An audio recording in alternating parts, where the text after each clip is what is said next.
এসে হাজির হয়ে গেছে।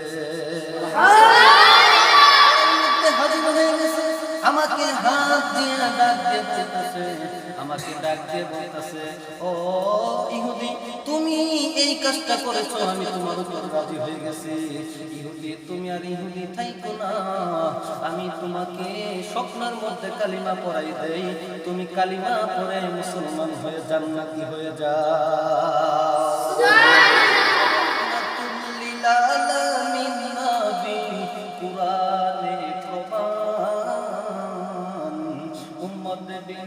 কে বুঝিবে আমার দয়াল নবীর শান? কথা বলেন ঠিক কিনা? তাহলে বলছিলাম, বলেন এখন আপনারা বলেন, ইফতারের দাম আছে না নাই? আমরা ইফতার করব এবং অপরকে আমরা ইফতার করার সহযোগিতা করব ইনশাআল্লাহ।